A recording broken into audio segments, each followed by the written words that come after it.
We are live. We are live.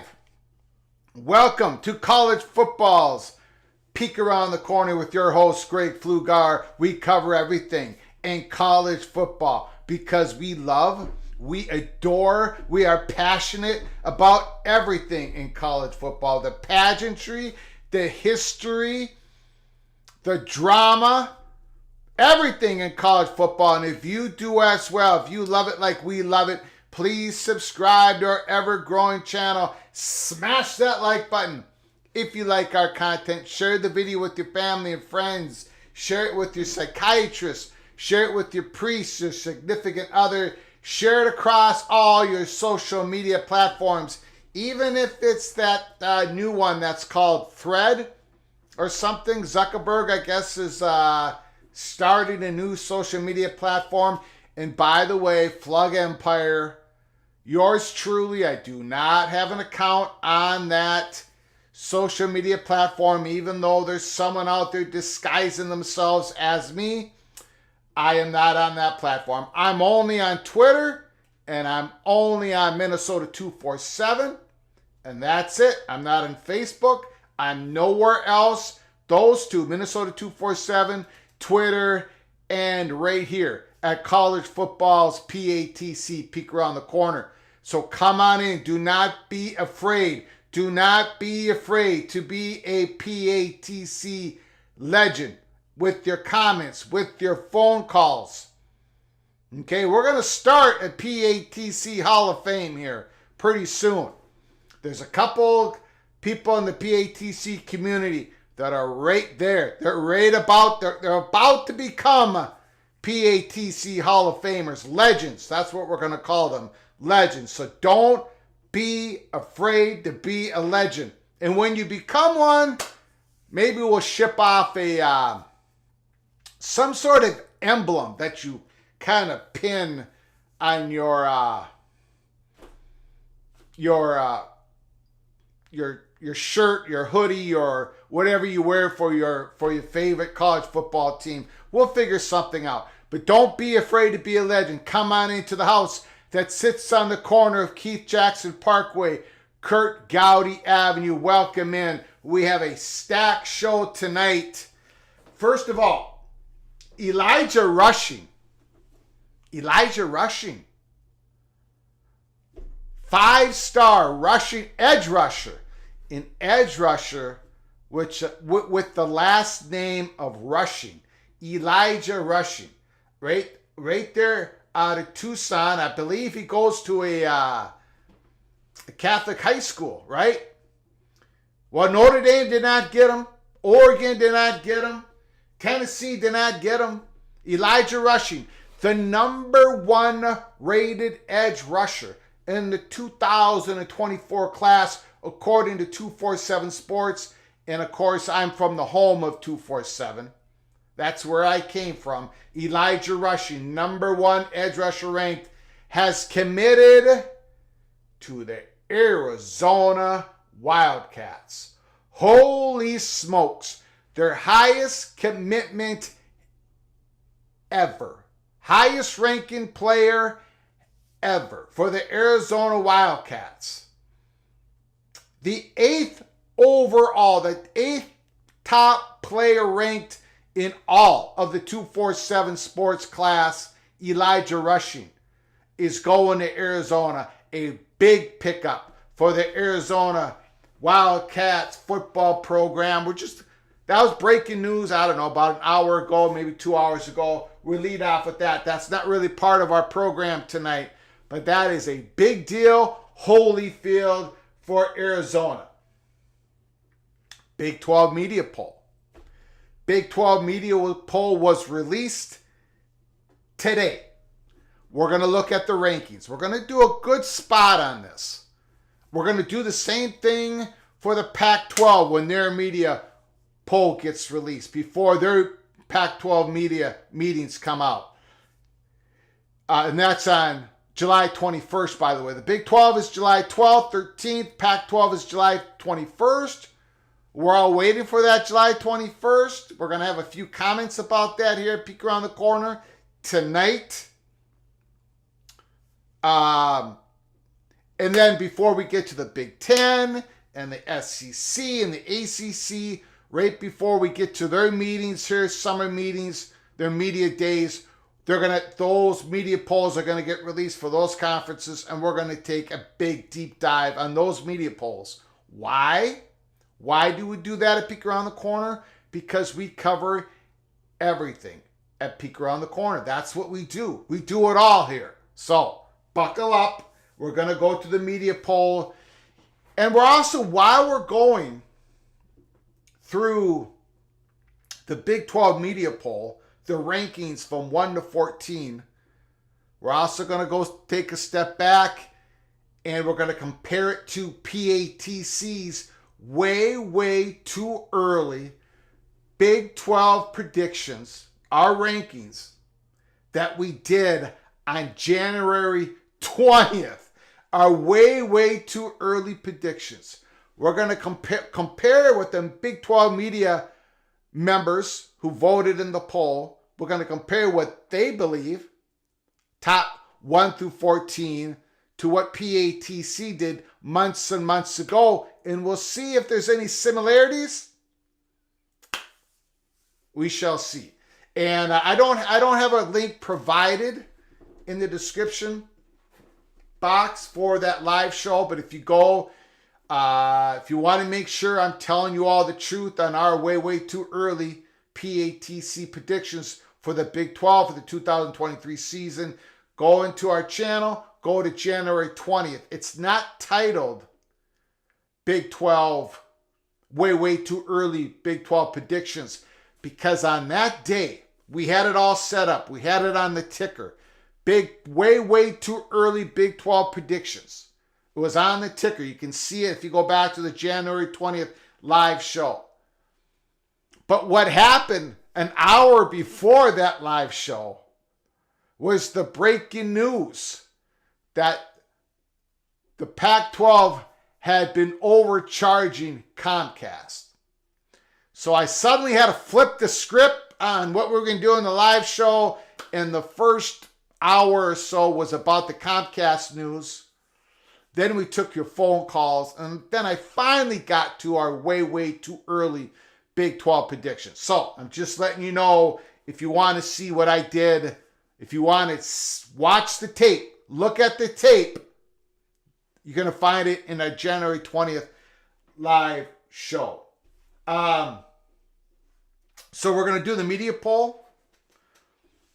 And then we're going to talk about North Dakota State, the Bison, looking at trying to get into an FBS conference. There was an article written, a local article written a couple of days ago. I don't think many people here saw it. If any of you saw it, I want to read it because the questions from a local writer, North Dakota Fargo, had questions for the AAC commissioner, Oresco.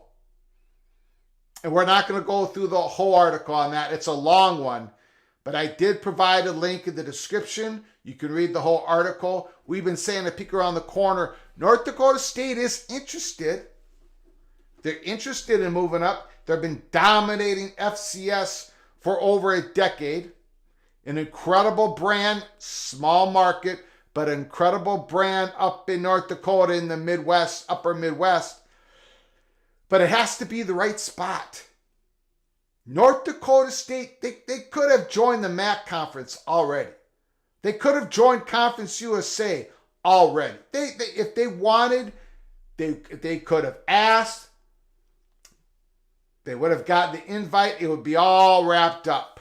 But North Dakota State, if they're going to make the jump, if they're going to make a jump in the FBS conference, it's going to be in the Mountain West or it's going to be in the AAC. So it's a very interesting article. Again, I'm only going to go through a few paragraphs on that, but you can read the whole thing in the link provided. Let me first thank everybody for coming on in to PATC this Thursday Thursday early evening.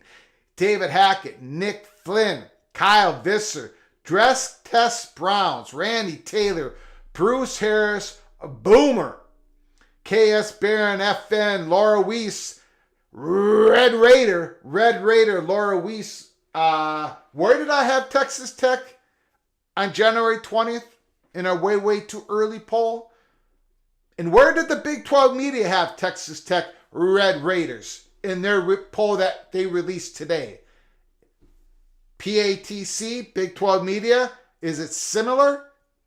Do we have the same ranking for the Texas Tech Red Raiders?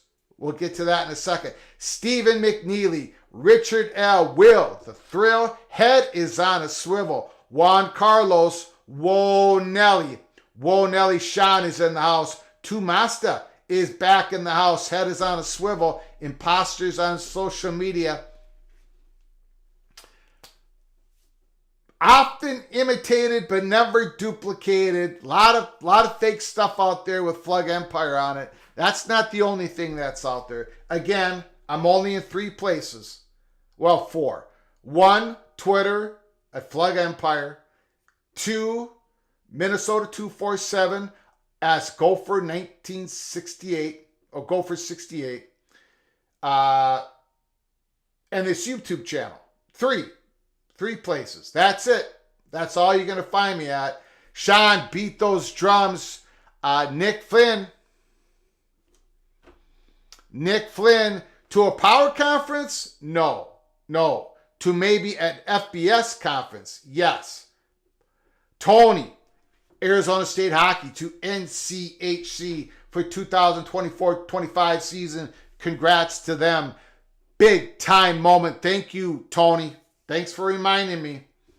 Even though this is a college football channel, Arizona State Hockey, independent since their arrival at Division I varsity sponsored hockey program. They finally got the arena built from a big time donor. Arizona State got the news they wanted, they needed. They're going into the NCHC. That's big time news for Arizona State hockey. Ryan Matson, hi everyone. Sky Yuma, West Virginia guy. No love for the Mountaineers this year. I'm afraid that's correct, West Virginia guy. We'll go through it. Keep your chin up. Keep your chin up, Mountaineer fans. I gave you the bad news in January 20th. I don't think it's going to be a good year for the Mountaineers. But look, I get it. West Virginia fans, they're in an uproar. They're telling the Big 12 media, you're wrong. So it'll be decided on the football field. It's not going to be decided in any polls. It's not going to be decided at PATC. Remember, West Virginia guy, remember, for right now, I am Greg the Cooler. I only got one thing right last year. That was Tennessee. The other 129 football programs, I got it all wrong.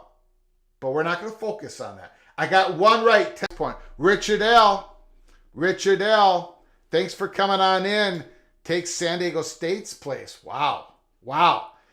Okay, dude, North Dakota State would be a good fit in the Mountain West, and Richard L. comes in and says, yup, takes San Diego State's place.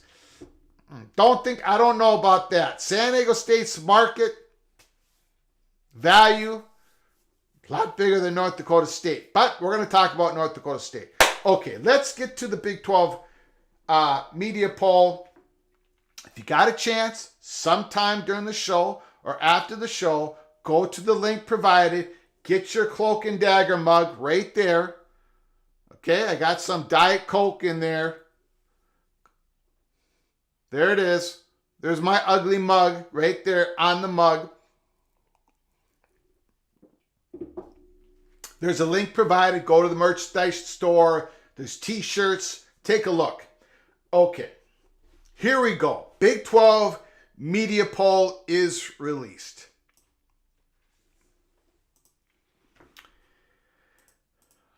All right. So, Monavision says 1 for 30 ain't bad. Well, yeah, that's real bad. But this year it's different, baby. 2023. Greg the Cooler to Greg the Heater. Okay, let's get to it. Brett McMurphy tweets out the Big 12 media preseason poll. Number 14, West Virginia. I don't think that should surprise anybody. I know the Mountaineer fans are disagreeing, and they should. There's some reason for optimism. They got some real experienced offensive linemen that are going to be drafted in the NFL draft. They got Frazier, that's center. They got Doug Nestor, who's one of the guards. They got that young offensive lineman, Millam or something like that. He's another tackle. I'm not completely sold on Garrett Green. He's a feisty guy. He's got some legs. He's got a cannon for an arm. I just haven't been all that impressed. Nico Marchio, the now redshirt freshman, I believe, should get some playing time this year. The wide receivers last year dropped a lot of passes. Now they've got some new ones. They've got a freshman, Rodney Gallagher, who was West Virginia. When he committed to West Virginia, I was thinking, can they keep him? Can they keep Rodney committed? Because Penn State was hot after him. Well, they got him, and they kept him. So that was a big get for Neil Brown. Now, is Rodney Gallagher ready to contribute? How much is he ready to contribute in his freshman year? I don't know. We'll see. Now, as you all know, if you were following Peek Around the Corner at the time, I thought West Virginia should have released Neil Brown. I understand the money that was involved in the buyout. So Neil Brown stayed around for this year. I just think it reminds me a lot of the Scott Frost situation at Nebraska. Scott Frost was there 1 year too many. And I think that's what's going to happen here with Neil Brown. They start the season against Penn State. And you all know how I feel about the Penn State Nittany Lions here this year.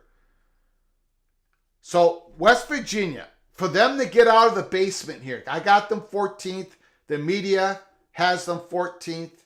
They can't let Penn State beat them twice. I don't know what the line is. Is it a 4-touchdown, 3-touchdown? I'm not sure what the line is. But don't let Penn State beat you twice. Just get out of that game, regroup. You play Pittsburgh 2 weeks after Penn State. You play a big home game against Texas Tech. And then 2 weeks after that, you're on the road against Dana Holgorsen at Houston. And if Neil Brown loses that game, well, I think we all know that Neil Brown probably won't survive the season. Now, a lot of people say West Virginia is small. And a lot of people say, no, West Virginia isn't small. So there's people arguing both back and forth. I can say 2 years ago, when the Gophers played West Virginia in that bowl game, the Gophers were way bigger than West Virginia. Now, Gophers are always a big team. They've been very big lately. They don't have the speed like the other Big Ten schools. They can't compete for the highest level. But Gophers are always big, and West Virginia was real small in that game. Have they gotten bigger? Hopefully they have. But West Virginia 14, Big 12 Media, and PATC agree. Big 12 Media has Cincinnati at 13. Peek Around the Corner has Cincinnati at 11. Emory Jones, not a big fan of. I'm not quite sure about the Cincinnati's hire of the new head coach. But Cincinnati, much like BYU, I think they're going to take a couple steps back this year. Regroup. First year in the Big 12. I don't think it's going to be favorable for either one of those programs. We have BYU as number 13. Big 12 Media has Cincinnati. In fact, the bottom five, Big 12 Media and the PATC, we have the same bottom five in a different order, but the same bottom five. Big 12 Media has Houston at number 12, PATC in January 20th, and a way too early predictions have Houston at number 12. So we have Houston in the same spot. And Holgorsen is going to be under fire big time this year. No question about it. And then the media poll has BYU 11. As we said, we have them 13. And both the Big 12 Media and PATC have Iowa State at number 10. So our bottom five are the same. Iowa State.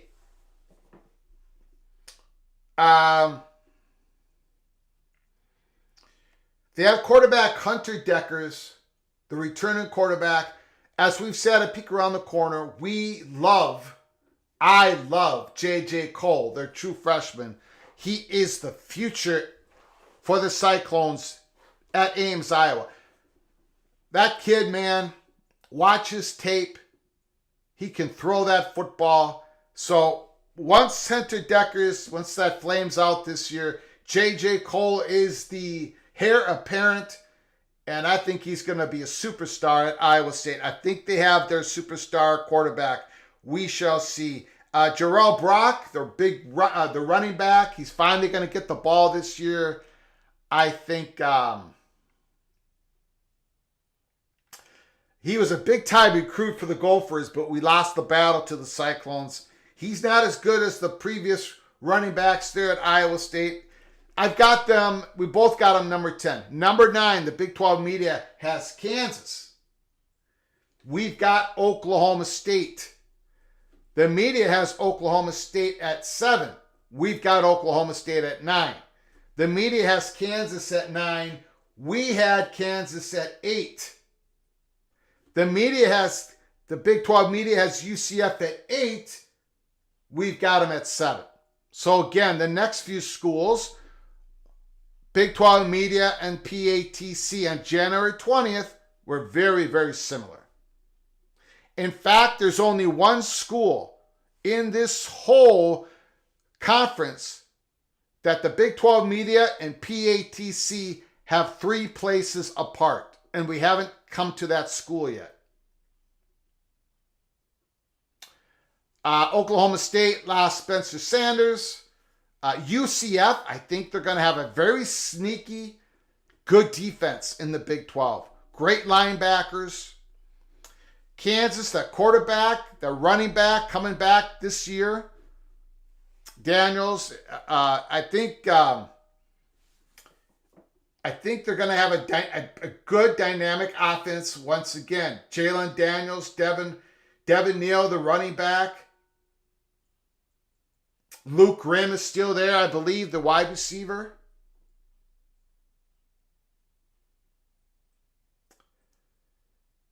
So, our predictions are pretty much the same there. Now, this is where the Big 12 media and PATC go apart.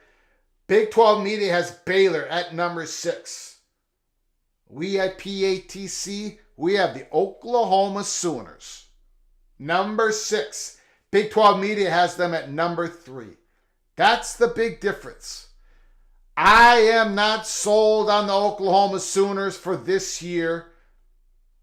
Last year they struggled. I think they finished, 6-7? 7-6? Baylor, I have at number 5, and they're one of my top sleeper teams. Number 2 on our top 5 sleeper teams to make it to a New Year's Six Bowl. I have them number 5. Their defense, I don't know what happened to their defense last year. Got to see them being better this year. Got to get back to Dave Aranda's defense. Physical defense, it wasn't there last year.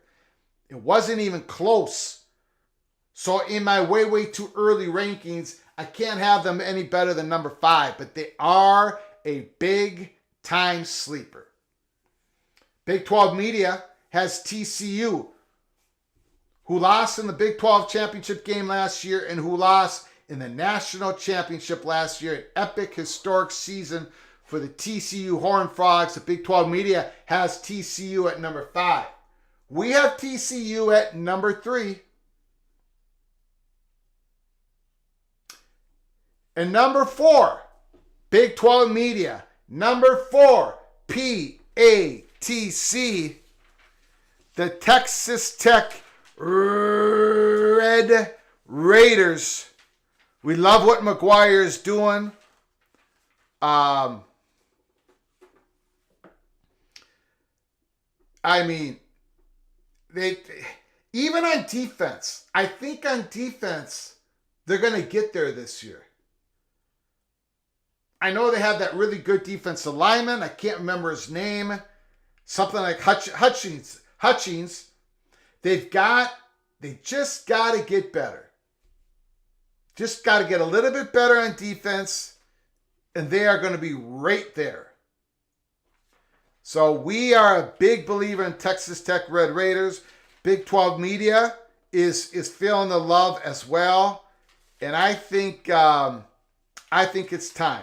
I think it's time for them to challenge for the Big 12 championship. They have a shot to get to the game. Their schedule, they end the regular season at Texas. Can there be a scenario where Texas Tech and Texas play in the last game of the season and then they both play in the Big 12 championship game? It could happen. It could happen. Their schedule, now they play, we talked about this when we did our top 25. I have Texas Tech, I think number 24. Number 24 in the PATC preseason top 25. They play Oregon at home September 9th. We're going to find out a lot about the Red Raiders on that game, in that game. The quarterback has been there forever.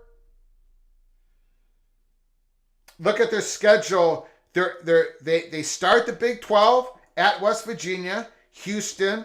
At Baylor's going to be a tough one. Kansas State at home. Kansas State at home, October 14th. We like Texas Tech this year. Oklahoma, Big 12 media has them at number 3. We've got them at number 6. I think Oklahoma, I might be down in Oklahoma more than anybody else out there. And I'm ready to take the slings and the arrows from you all. Let me know how crazy I am. But I need to see the Oklahoma Sooners secondary be decent. I haven't seen that in a while. Brett Venables did not make the adjustments last year. Now he's got another year. Number 2, Big 12 media. Kansas State, PATC, Kansas State. What can you say about Kansas State? I know they lose Deuce Vaughn, but they're bringing in another run. They've got a good running back. The quarterback, Howard, was sensational at the end of last year. They have got that offensive line all coming back. All of their starting offensive line is coming back.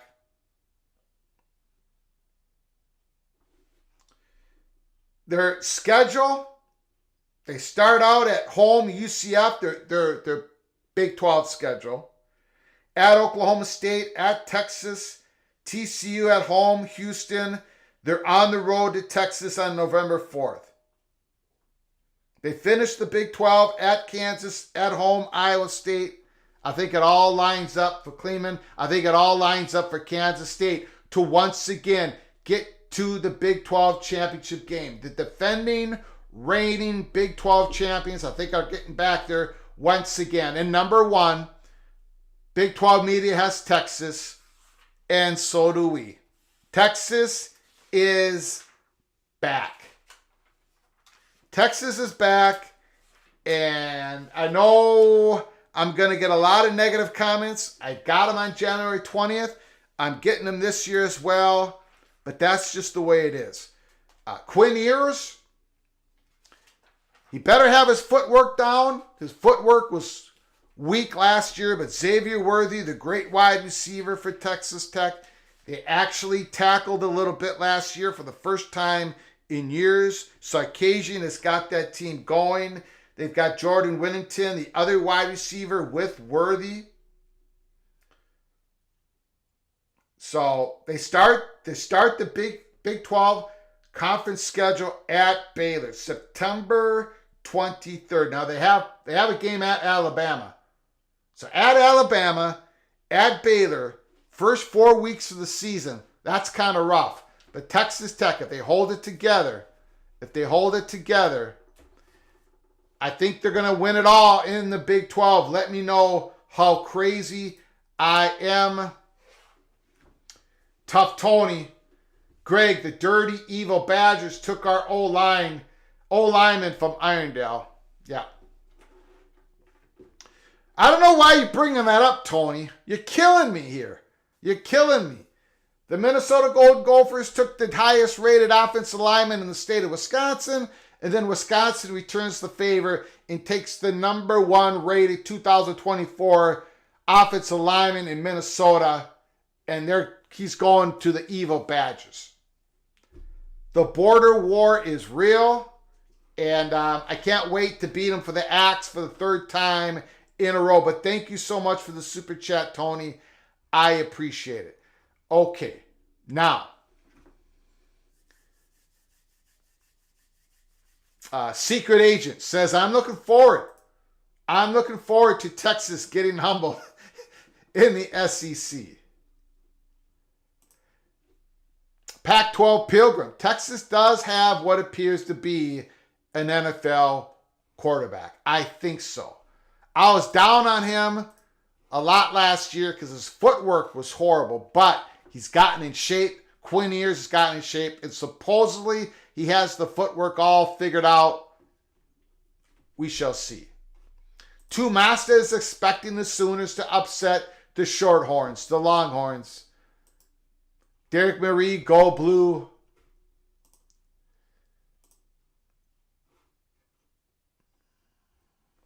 Laura Weiss, I'm sorry, I don't know how to pronounce Laura's last name. I'm just going to say Weiss. You let me know if I'm wrong or right, Laura. I won't say Texas is back until they prove it. That's probably pretty healthy way of looking at it. How does the stage set up now? John Coy. First of all, let's get to the North Dakota State story, and then we'll get to the Holy Smokes Theater. Peek around the corner, Holy Smokes Theater, as we're still in Act 12. But let's get to the North Dakota State article. I just want to hit on it. Again, I'm just going to go through a couple paragraphs. We're not going to go through the whole thing.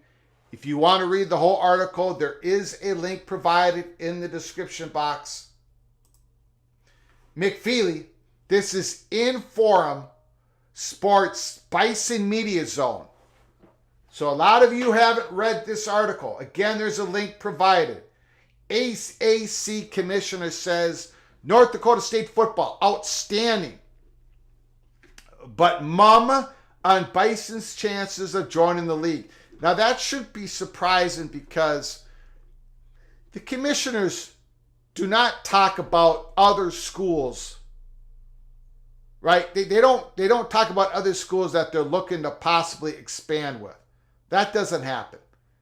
Now we did see George Kliavkoff go off to SMU and watch a basketball game. Remember that? He actually went and he knew, I think it was Brett McMurphy from Action Network that broke the news that George Kliavkoff was going to the SMU game. He did not cancel it. In fact, he went into one of the suites. He knew the cameras were on him and he sat there and watched the game. But yeah, commissioners don't. Brett Yormark has not said individual schools are what the Big 12 are looking to expand with. Right? Brett Yormark has not said Big 12 is targeting Arizona, Arizona State, Colorado, Utah. We know he is, starting with Colorado. We know that to be the case. We know that Colorado and the Big 12 had an in-person meeting in Chicago on May 7th. We know this. But Yormark hasn't said that publicly. So the AAC commissioner is not going to be saying North Dakota State is he's not going to say it in public. So he's going to stay mum about it. Let's just go through the article real quick here. Or a couple paragraphs. With more college, again, this is in Forum by Mike McFeely. You can read the whole thing. There's a link provided. With more college conference realignment likely and some at North Dakota State wanting to move, Mike Goresko says the American Athletic Conference has strength in numbers and has no expansion plans at the moment. American Athletic Conference Commissioner Mike Goresko made clear multiple times that he was not referring to any specific schools during our phone conversation last week, that he was only speaking in generalities. I requested, this is Mike McFeely, at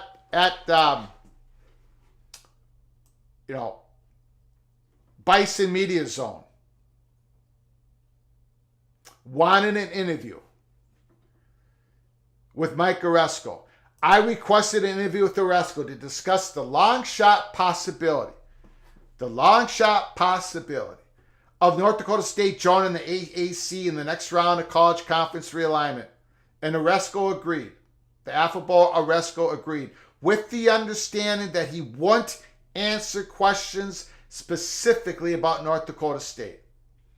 We don't discuss teams that might have an interest in our conference and where the interest might be replicated, Oresco said. That said, I will say this. They have an outstanding program at the FCS level, and it's been shown that FCS schools can move up, be successful in FBS.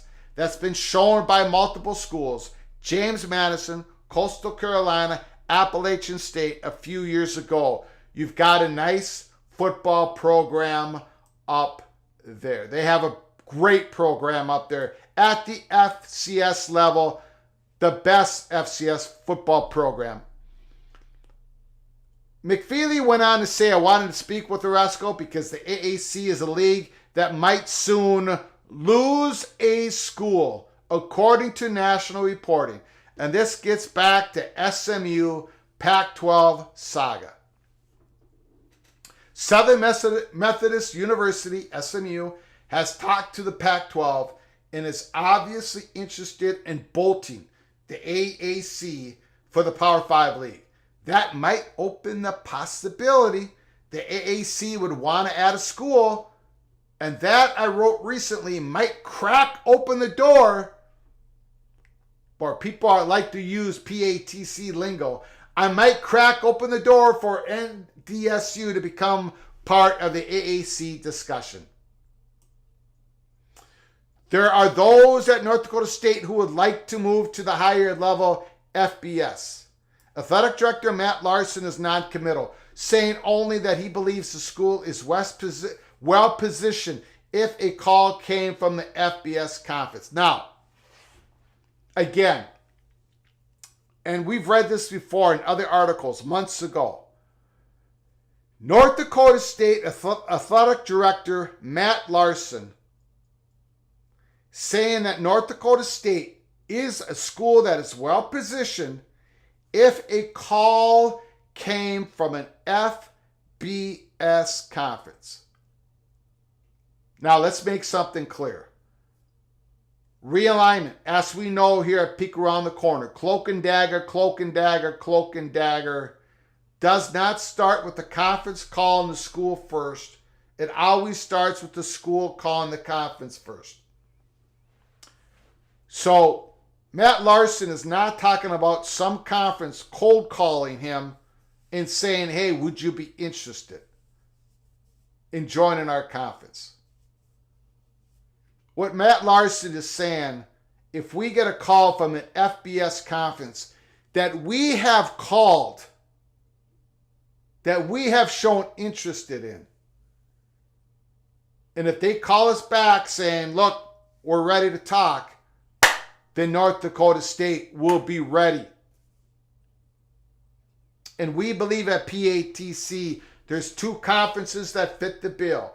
AAC and the Mountain West Conference. Those are the two schools that North Dakota State would have an interest in moving up to FBS. I don't think North Dakota State is interested in moving up to the FBS to go to the MAC, to go to the Conference USA, and they're not interested in joining the Sun Belt.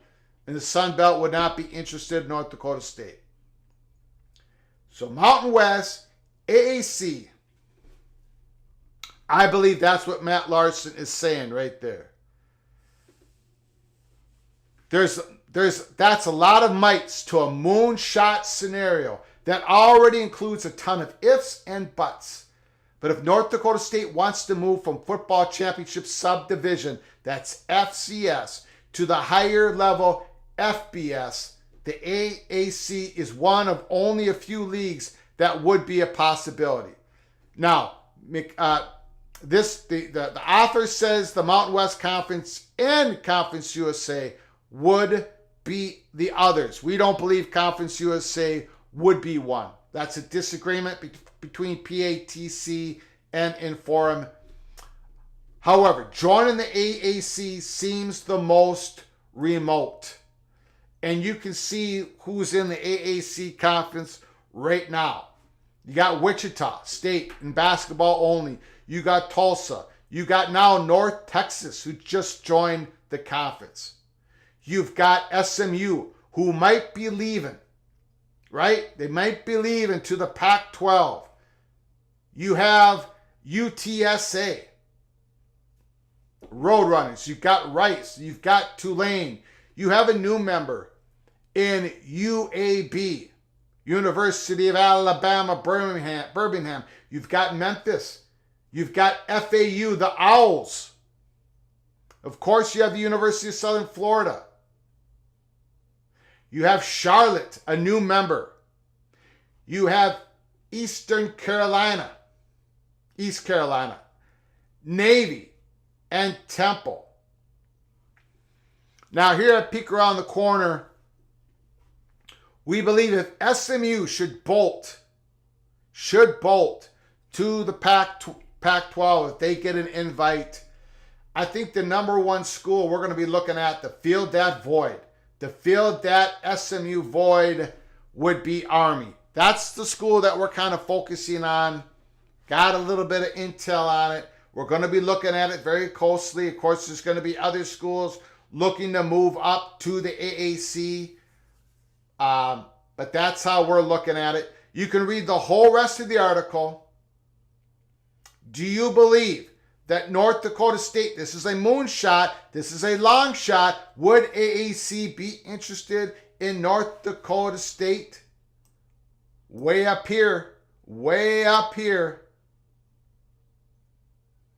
Or will North Dakota State wait to see if they get it? They're going to have to wait to see to get an invite from the Mountain West Conference. And this particular article,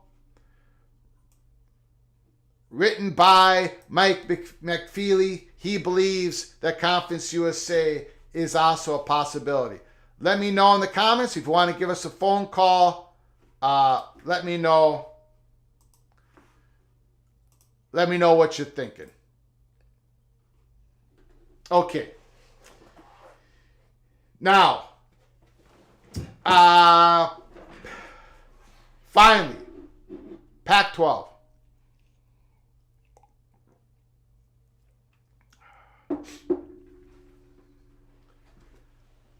Pac-12.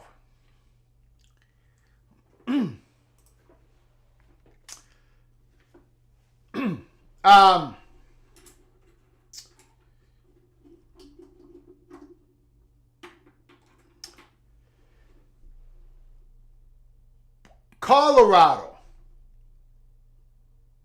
What is the motivation for Colorado to make a decision now here on July 6th?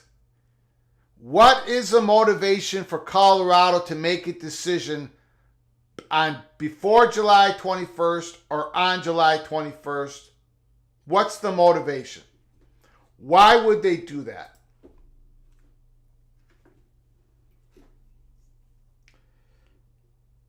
I don't see a reason. I have no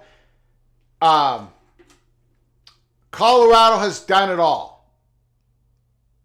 We reported to you all at the time, the hot bubble of action.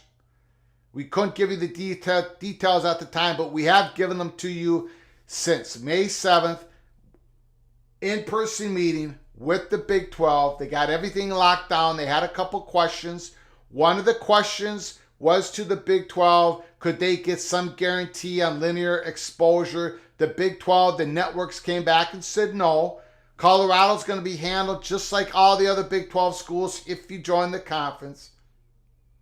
Then the Colorado had internal talks in Boulder, Colorado on May 24th with their donors. On May 31st in Newport, California with the Big Well donors. And they're all backing the potential decision of Colorado to go to the Big 12. All that is real. None of that is made up. All that is real. Colorado did talk about, we were able to confirm in the June 6th board meeting that Colorado did talk about realignment. All those other meetings, Board of Regents meetings they've had, they haven't talked about realignment, or we haven't been able to confirm it. But June 6th, yes. The rest of them, no. Or at least we don't believe so. Colorado, we believe, the hang-up isn't around the chancellor's office. That's all basically we don't know. It seems to many people, let me put it that way, although we haven't been able to lock down and confirm, it seems to be that Colorado they made the decision to wait to see everything that the Pac-12 could show them before they make the decision to leave to the Big 12 if that's their ultimate decision. Take yourself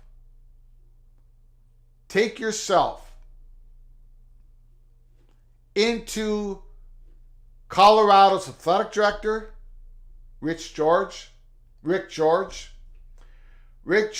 or DeStefano, the chancellor. Put yourself into their seat right now. I'm talking July 6th. I'm not talking June 6th, which was a month ago when the Board of Regents actually had the meeting. I'm not talking about May 7th when they actually had an in-person meeting with the Big 12 and got all the questions answered. They know their number that they're going to get in the Big 12. They know that they're part of the pro rata. They know everything they need to know. But put yourself into their position on July 6th.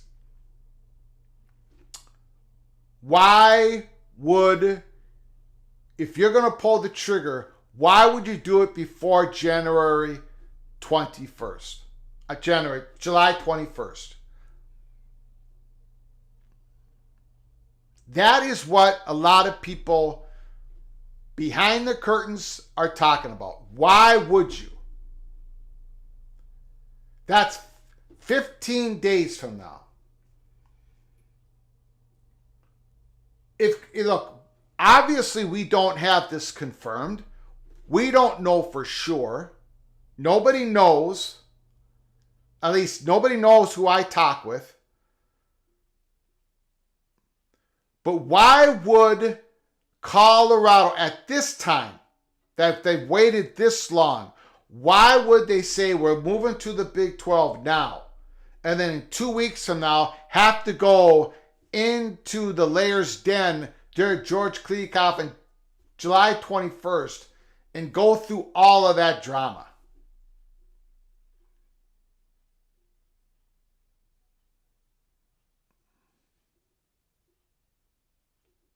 It just doesn't make sense. On a relationship, personal level, this is a business decision, no doubt about it. But Colorado has done everything. Internally, they have figured everything out on the Big 12 side of the coin. What they were presented last Friday was hardly anything. So they're probably, most likely, going to wait and see everything that the Pac-12 has to offer. I know that's not the answer people are looking for.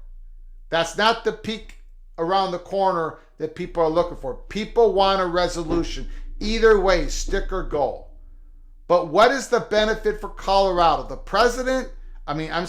chancellor and the athletic director from making a decision next Tuesday, next Wednesday, saying, we're done, we're out of here.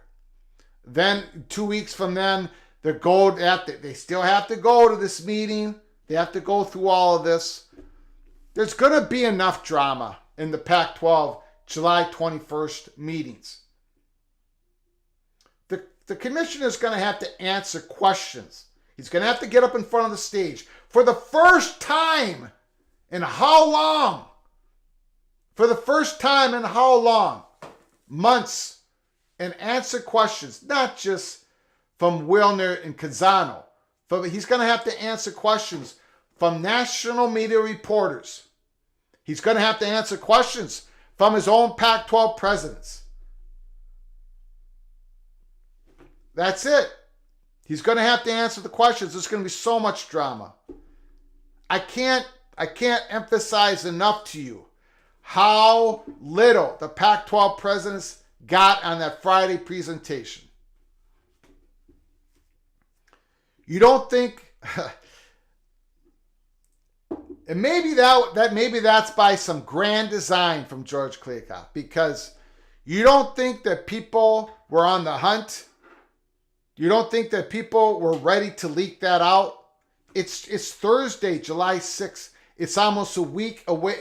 A week ago, 6 days ago, the presentation happened. Or was it longer than that? I don't even know anymore. It's been a while.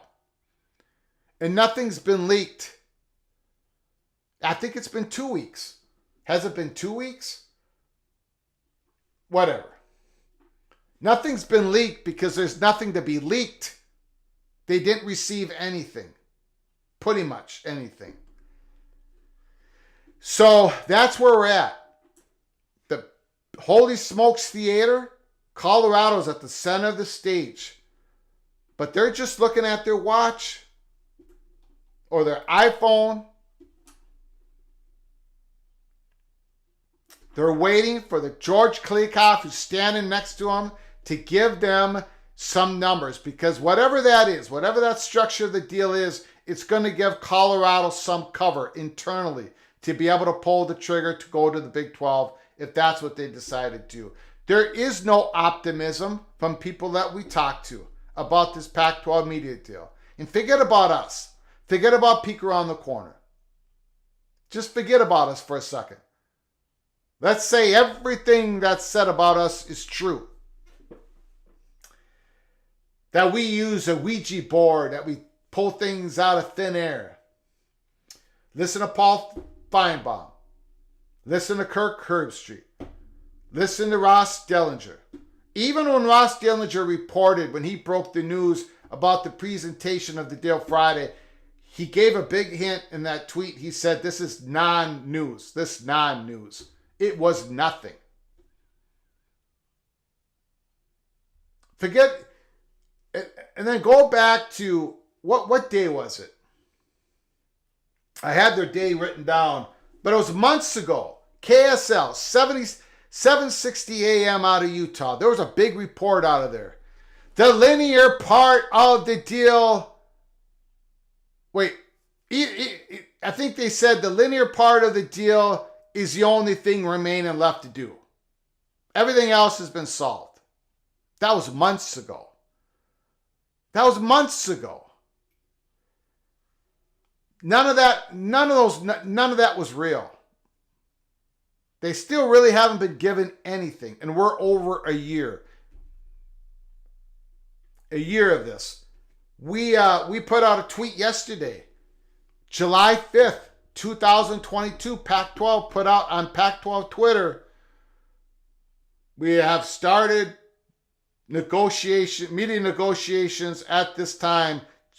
We're going to start immediately. Media negotiations. ASA conference. July 5th, 2022. It's July 6th, 2023.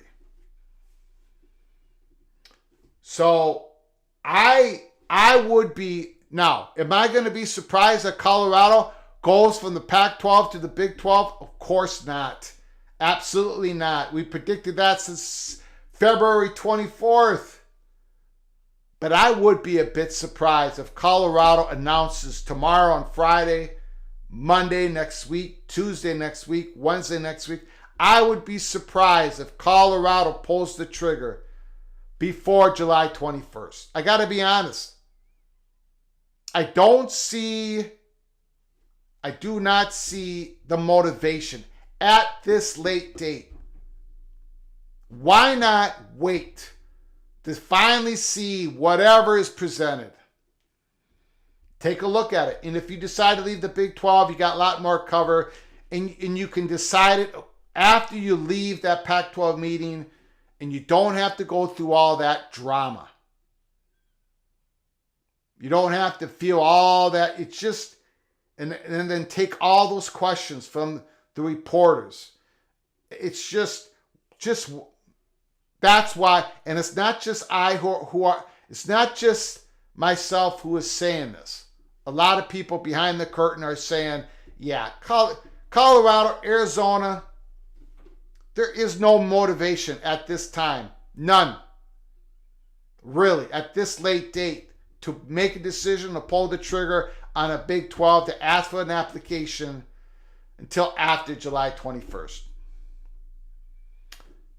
Going to read your comments. Again, subscribe to the channel if you are new.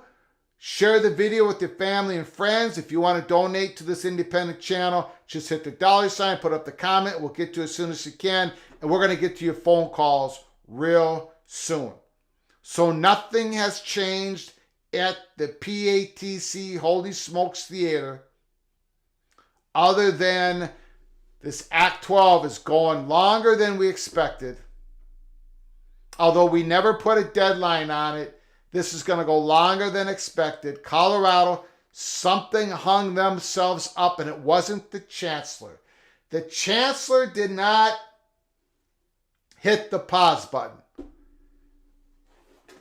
They had an internal hiccup.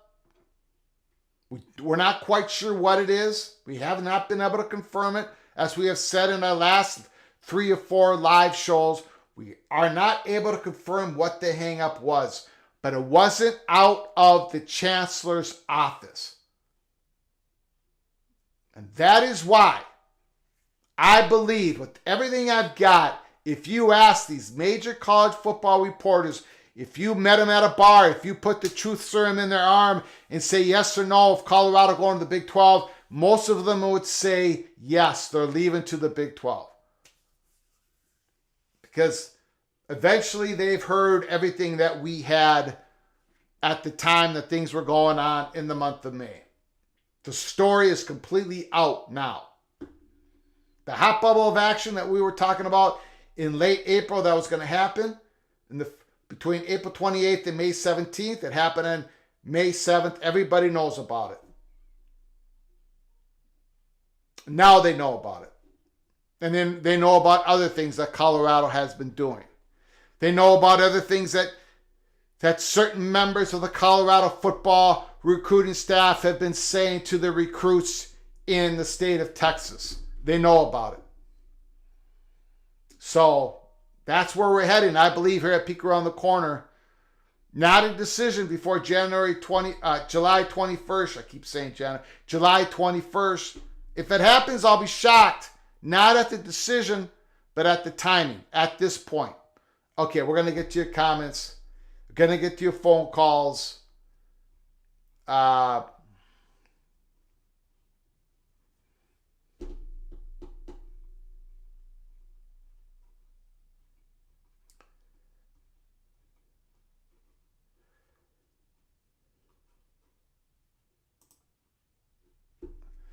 Robert Perez, great. Colorado, Arizona are waiting because they are going to get a full share of the Big 12 for the first years they join. It will be a lesser amount, just like whoever in the Pac-12, if they join the Big 12, they're going to get a full share. They're going to get a pro rata share. They're going to get the $31.7 million in media money. They're going to get the $44 million in estimated Big 12 payouts for the 2024 season. $45 million. Colorado already has the numbers. They've got the numbers. That's why when there's that little corner of the internet out there that's saying no one is seriously thinking about leaving to the Big 12 from the Pac-12, they don't know. They have no idea what's been going on for months. They got their heads in the clouds. They're spending all their time reading their diplomas. They got no clue what's going on. There has been serious talks, lots of it. Colorado would get the full rata. Arizona would get the $31.7 million in media money. Arizona State would get the $31.7 million in media money.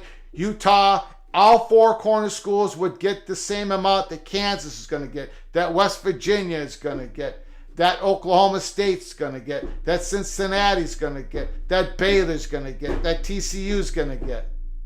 That's all been decided. Done. Locked in. Arizona President Robbins, when he says we've got our Big 12 number, we're waiting on the Pac-12 number, that's what Bobby means. That's what Bobby Robbins means when he says that. They know they got the pro route. They know. Deep down in their guts, they know. They know what Fox and ESPN wants them to do. I can't emphasize that enough. I've seen a lot of bad reporting on that. We gave that information to you months and months and months and months and months ago. Colorado is locked into a Big 12 number, and it's the exact same number as TCU would get, as Texas Tech would get. And how much linear they would get, where would Colorado football would get, that isn't decided by the Big 12. That's decided by the networks. That's also decided by Colorado. How well are you doing in 2024? How well are you doing in 2025? How good are you doing in 2026? The more you win, the more prime games you will get. No pun intended, prime time, Deion Sanders. The better you do, the better the exposure during the season that you're playing on. There are some games before the season plays out that are picked as prime games during the schedule. But more or less, for most of the schools across Power 5 conferences, the better you do, the better games you get, the better slots you get. Nothing is guaranteed. So all that's been decided. There's been so much work done between the four corner schools, not just Colorado, but the four corner schools and the Big 12. Just in case those four corner schools do not get the deal that they need from the Pac-12 to keep that conference whole. And ask them now, July 6th, those Pac-12 schools have gotten nada, nothing. Nothing. No hard numbers. Nothing. Nothing. But we, at this late date, we don't quite see the motivations to wait, to keep waiting. I mean, we don't see the motivation not to wait until July 21st. I hope you all understand that. But let's get to your phone calls. Hold up.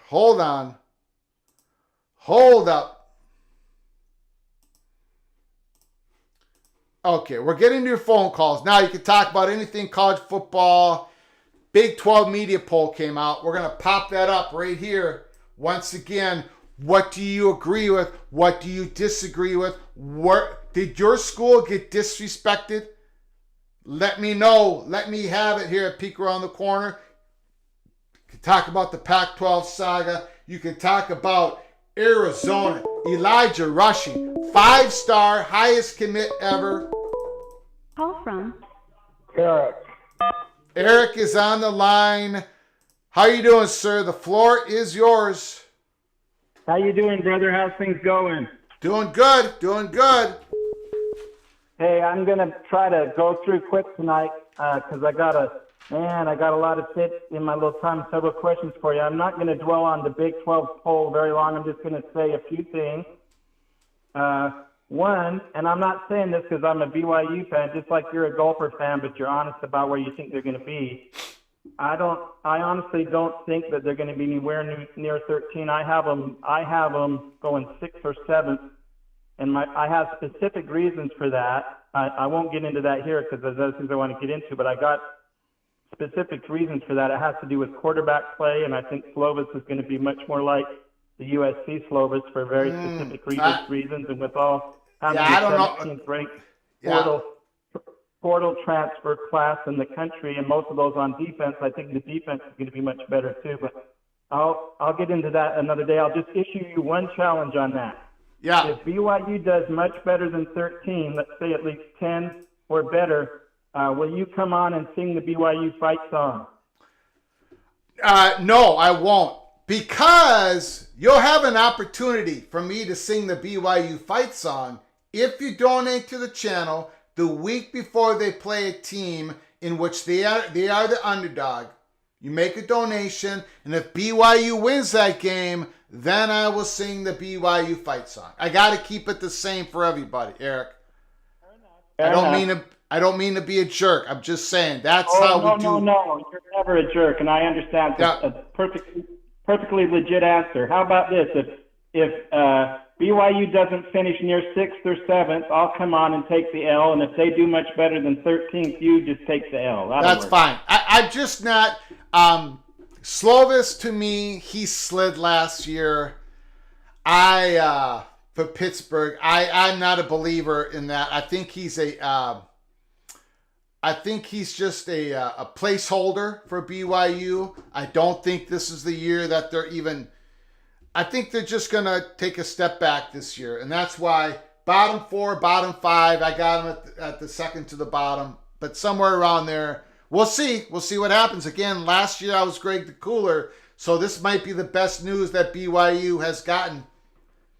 See, and I think the Pittsburgh head coach is absolutely one of the worst offensive coaches in the nation, and not a very good coach. Well, the quarterback before Slovis is playing for the Pittsburgh Steelers. Yeah, he's pretty good, but I mean, So- they fired their coordinator right before, right after he came aboard, and he thought it was going to be a passing team, and that guy likes to run it like Woody Hayes, so like it's still the 1970s. But we'll see, because I think he has a much better offensive coordinator. If you talk about BYU's coordinator, he's kind of an under-key guy, but he produces NFL quarterbacks, and he throws the ball, and he puts up big numbers with A-Rod. So I think you're gonna see a much different offense. And also, BYU had one of the top ranked in the nation, according to PF, one of the top ranked pass protection offensive lines, and the Pittsburgh offensive line was horrible. So I think you'll see a Clovis much closer to what he did at USA, because the offensive style is going to be much more similar to that. So, I mean, time will tell, Will.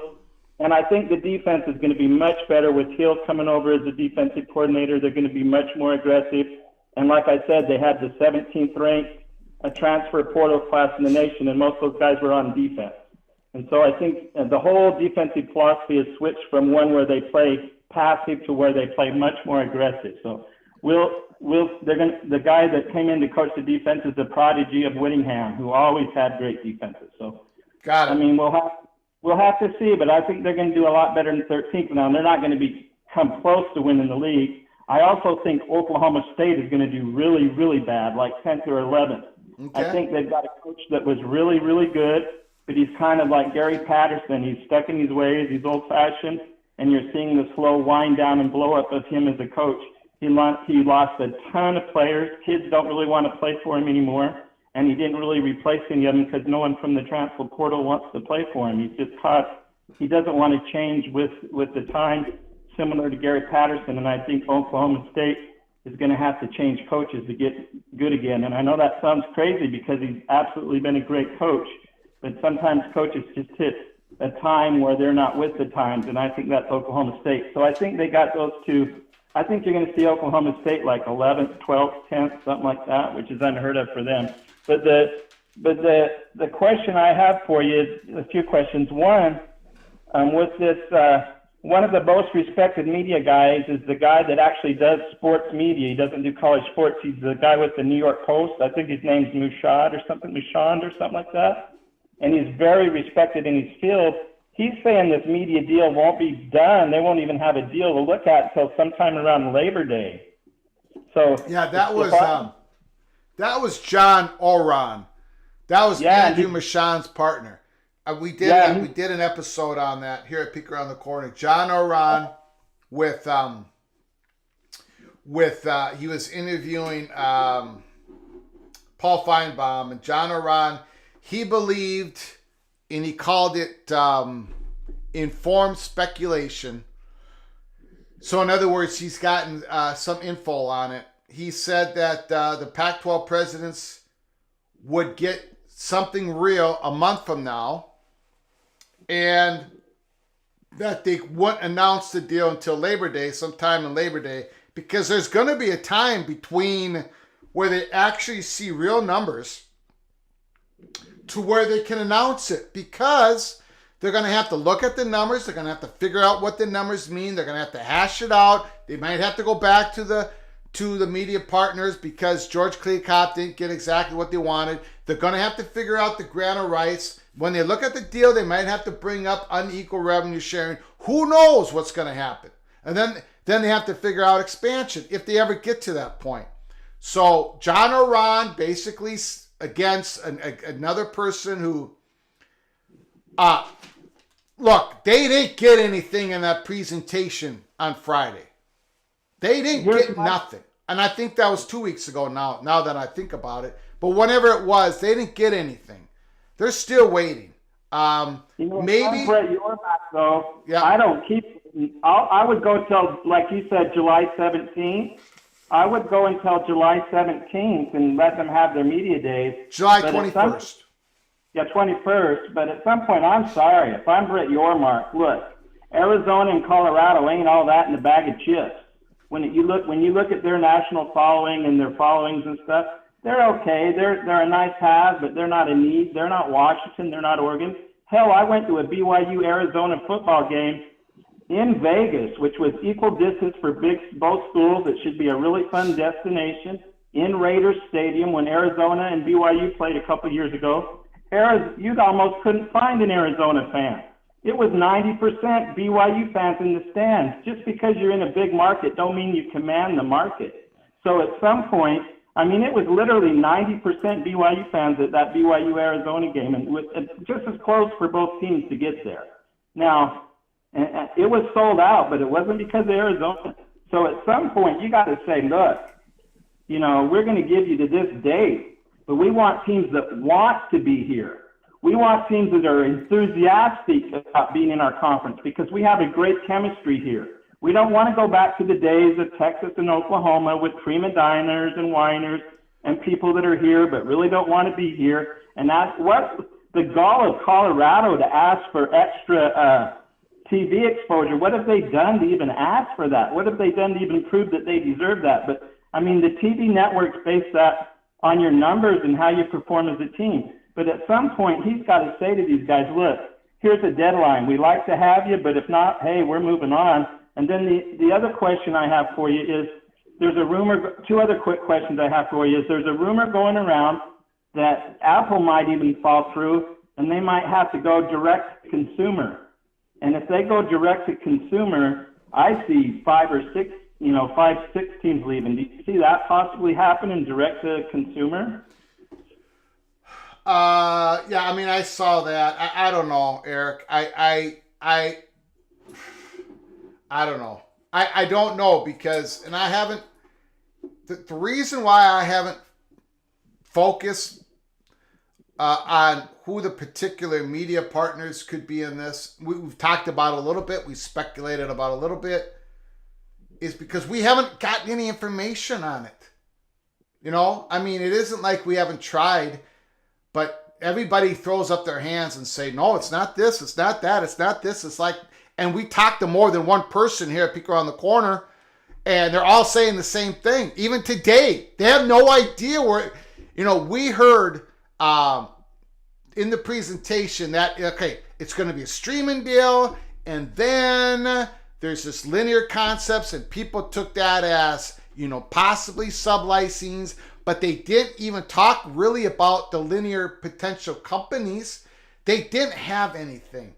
And I think George Kleikoff was under pressure to give something to them, and it ended up being, they opened up the box, they took the bow off the box, they ripped up the paper, they took a look in, and there wasn't anything in there. And that's why it has. But we're going to get to the next call, Eric. I got to keep these phone calls down at least to 10 minutes. I just got one last question. It'll take 5 seconds to answer it. And that question is, with this unionization that they're talking about in California, is that true that it doesn't include private schools, say like Stanford, USC, or if they did it in Utah, BYU, it's only state schools? At first I thought it was only state schools, but it sounded like it would be private as well. So, okay.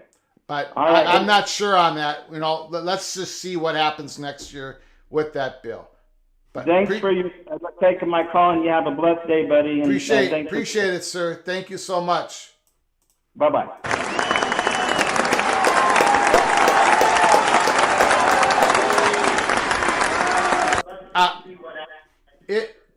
Got to hang up that phone, Eric. in that on that January 20th, when we did our way too early Pac-12 predictions, we said BYU is going to take a couple steps back this year, but they'll be on the come here in the next few years. I don't think they're ready to compete.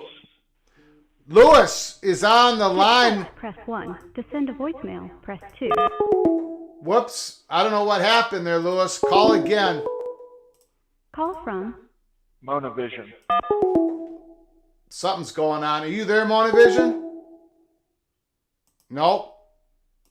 Okay, we're having troubles here with the phones. Let's see what's going on here.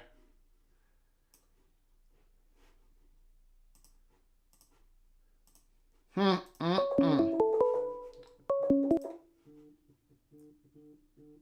from Lewis. To accept, press 1. Lewis, you there? I am here, Greg. How are you? I apologize for that. I lost you somehow. Then I lost Monovision. So I'm not sure what's going on. But I'm glad to have you, Lewis. What's going on, sir? What's happening, Mr. Duke Blue Devil?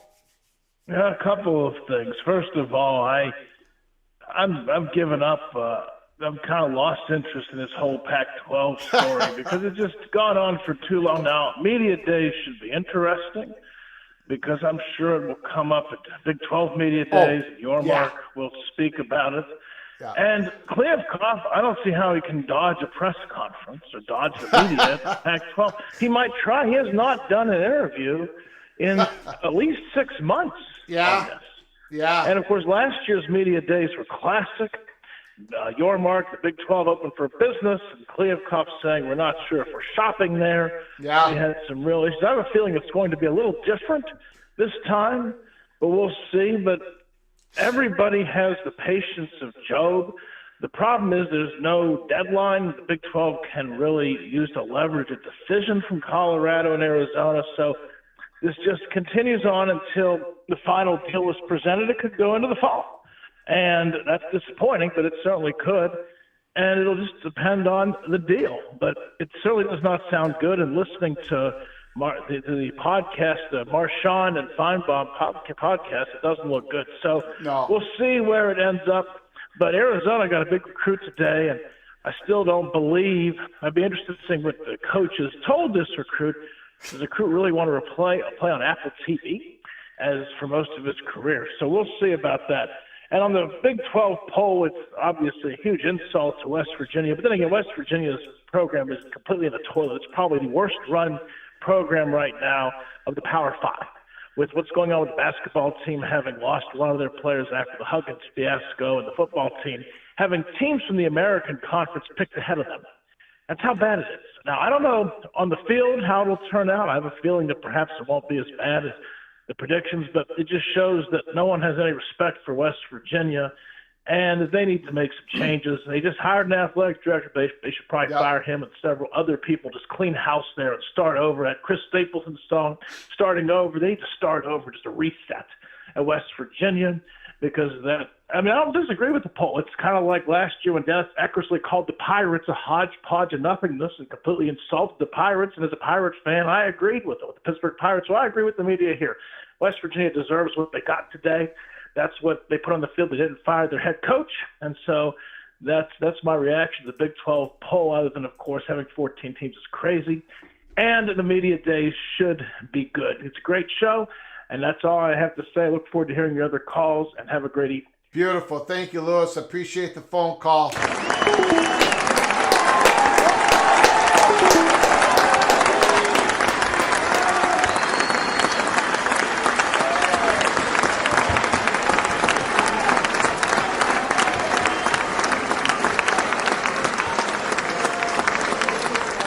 I think what happened there was on the phone calls, Eric did not hang up the phone. That's happened a couple of times. So, Eric, when you call, make sure you hang up. So then I hit this hang up button. At the time I got the call from Lewis, then it... Call from Monovision. Monovision, Mr. Buckeye is on the line. He's upset. No, I don't think you're upset with the Big Ten head coach rankings. That was on our episode earlier today.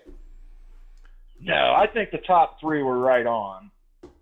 Yeah. I was upset that Matt Rule was that high. I don't think Matt Rule should be as high as they put him, but He was number 7. Franklin was 4. Brett Bielema was 5. 4. Boy, it's hard with Brett. That was just one season. I got to see another season out of him. Well, I think see him competing in a better Western division to see. I think you have to take in what he did at Wisconsin before he went to Arkansas. All right, but then you're just gonna take away everything that happened at Arkansas. Well, it wasn't that bad at Arkansas. It just didn't meet expectations. Yeah. I mean, they did not. It wasn't. Know. Yeah. I say the book's still out on him, but people complaining about Luke Fickell being number 3 were correct. That's perfectly fine. The top 3 guys are the guys who've taken teams to the playoffs. So I thought Kirk Ferentz, as Conundrum said here, I think Kirk Ferentz should have been number 6, not number 8. Well, when Kirk can finally realize to tone down the nepotism at Iowa, maybe. Yeah. But I want to say on the Big 12, I got Kansas State. Kansas State's going to repeat this year. Got it. And I just wanted to ask you a question, Greg. Yeah. Colorado, 3 years from now, will the Big 12 take them with full membership? If they don't jump now, would they take them 3 years from now? Yes. I don't know.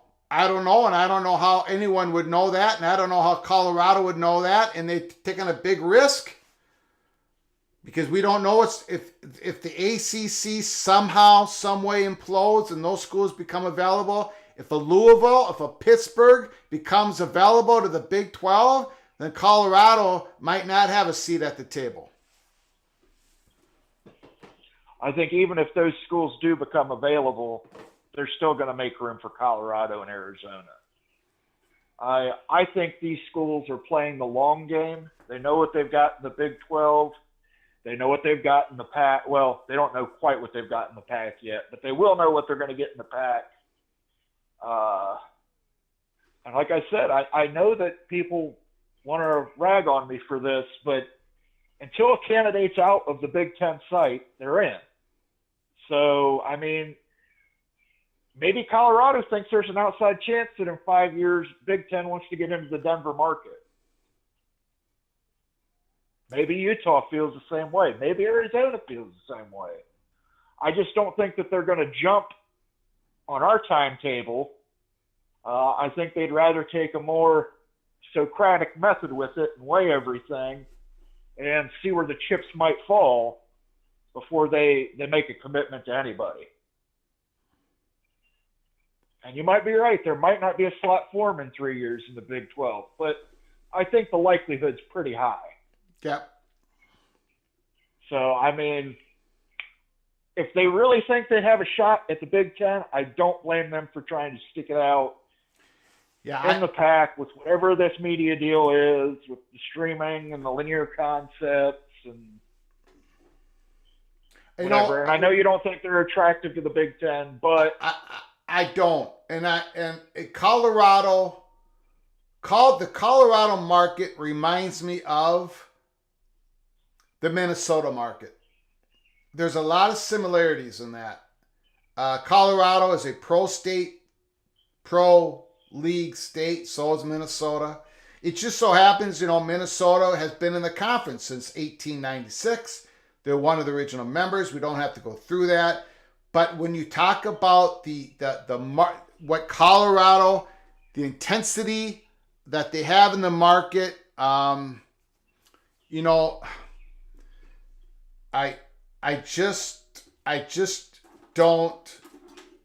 don't see it.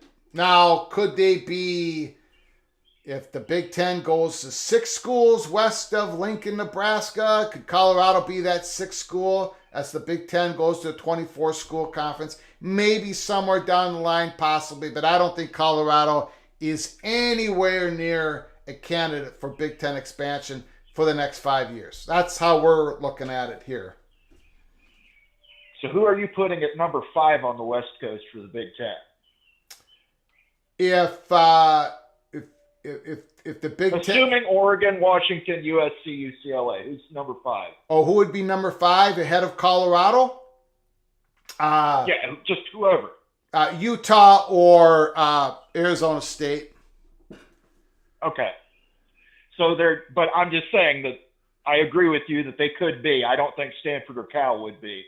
Well, I'm just saying that if Colorado is thinking along the same lines, Greg, it's not unreasonable. Yeah. For them to wait and see. I get what you're saying. I get what you're saying. Because nobody knows what 3 years from now is going to bring it. I don't think Colorado waiting here on July 6th was their grand plan to begin with. I just think it's happened this way. They said they had some internal hiccup, and so now they're waiting, and we think they're going to wait 2 more weeks, for the reasons we gave here. We could be wrong, right? We could be wrong, but we don't see the motivation now to make a decision until after the Pac-12 meetings on July 21st. So we'll see. Sure. I'm just saying, Greg, that hiccup might have been somebody telling them you have a shot at the Big Ten. I don't think so. I don't think so. I know you don't think so. I'm just saying I'm putting it out there. Okay. Until they're not a candidate, All they right. are a candidate. Sure. But regardless, no future big expansion without Notre Dame. We're going to have to talk about Notre Dame here at some point. Not in regards to realignment, of course, we can talk about that, but they were in the hunt. Well, make sure you get John Kennedy on the phone, or that guy you linked last night, who was he had my blood pressure going up. I love John Kennedy from Always Irish. For those who have not checked him out, Always Irish. If you want to listen to some Notre Dame podcast, YouTube channel. Again, Elijah Rushing was somebody that Notre Dame was all in on, right? Coming out of a Catholic high school, they thought, even though he's from Tucson, Arizona, they thought they had him, or they thought they had a good chance, and they lost out on him. There's a lot of things going. They lost. Yep. They lost out on a kid from Chicago too. Yeah. I'm sure he'll have a very successful career where he went. Yeah. Oh, yeah. All right, Greg. I'm going to jump off here and let the next caller Thank take you. over. Great phone call. Thanks. Have a good one.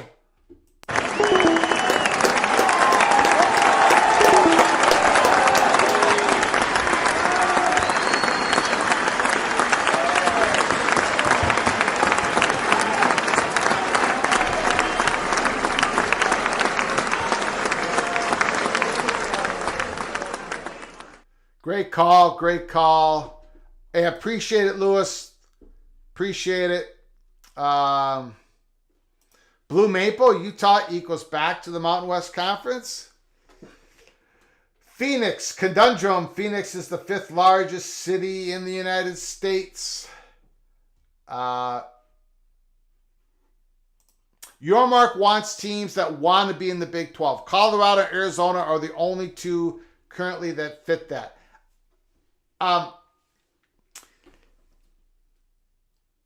If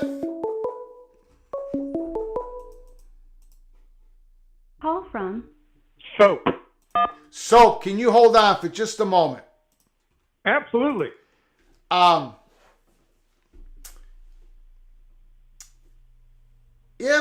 When Colorado pulls the trigger, let's just say that 21st comes and goes, the media deal presents to the Pac-12 president, looks like Rubik's Cube, trying hard to figure out where's the exposure, where's the best games going to be played, how much money that these schools get going to be tied to incentive, to subscriptions, whatever.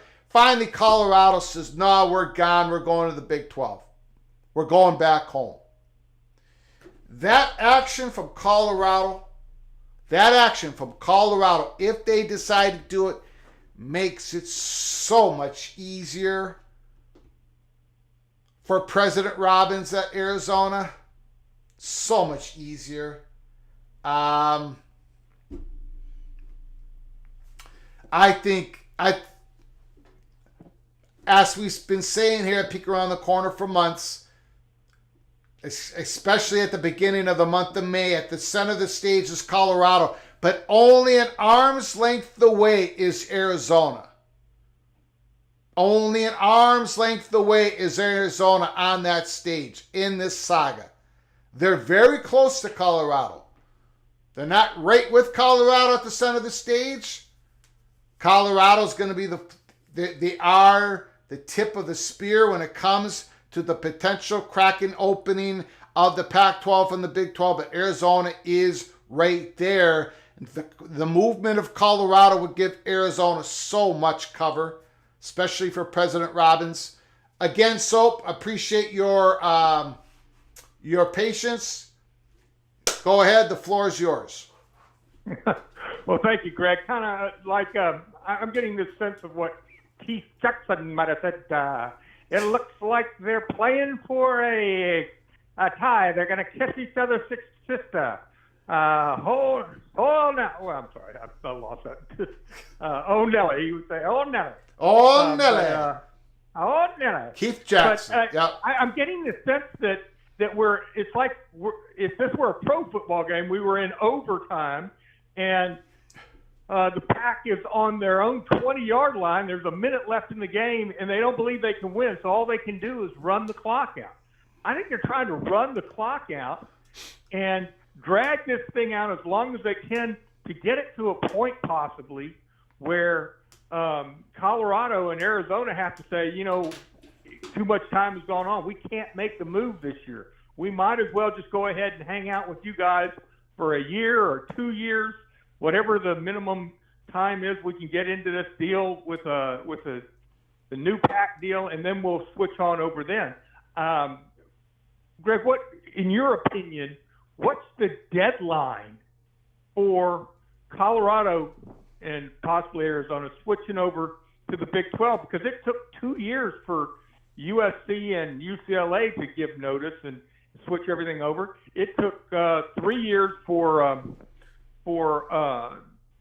Texas and OU, and it's 3 years for all these schools just coming into the Big 12 to get all the paperwork done and everything. How quickly could Colorado still accept something and make it into the Big 12? Oh, they could make it into the Big 12 for the 2024 season if they accepted sometime this calendar year.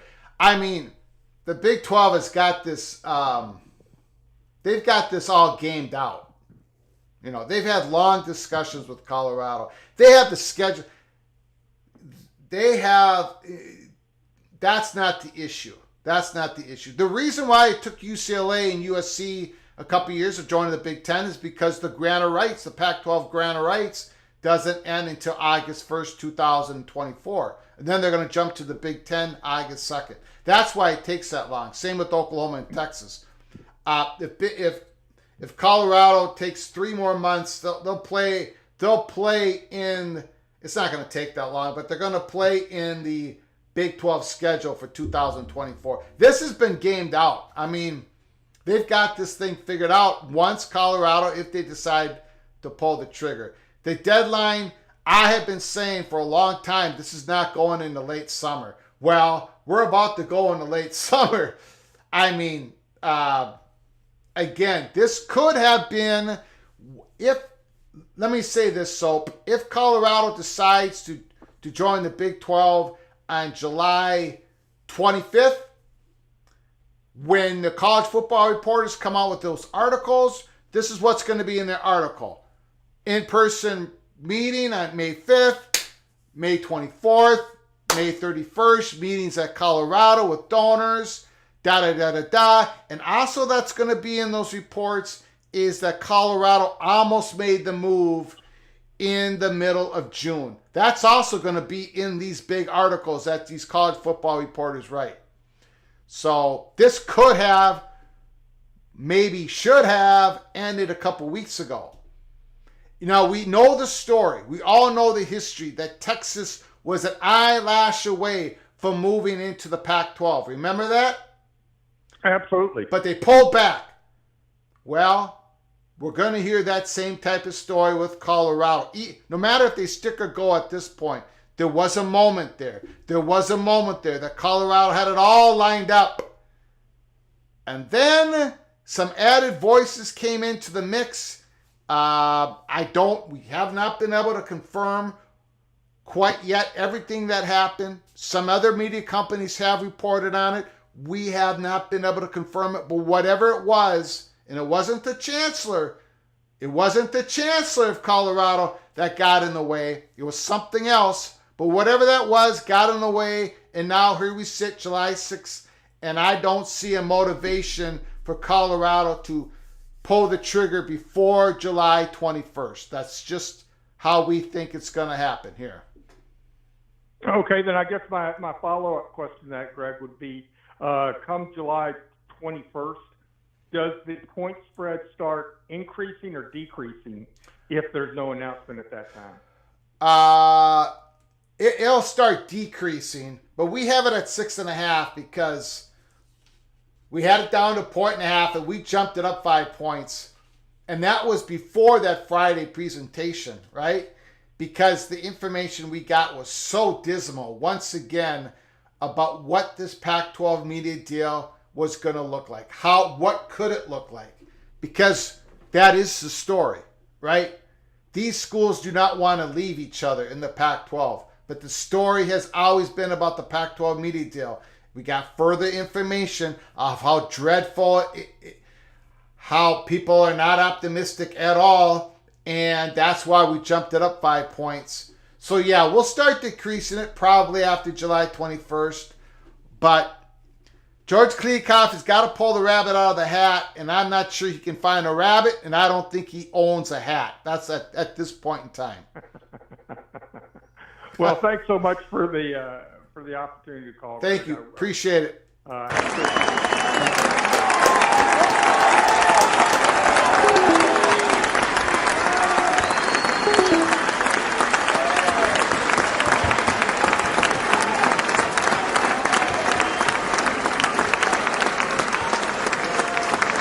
Lewis, thanks for the super chat donation. I appreciate it.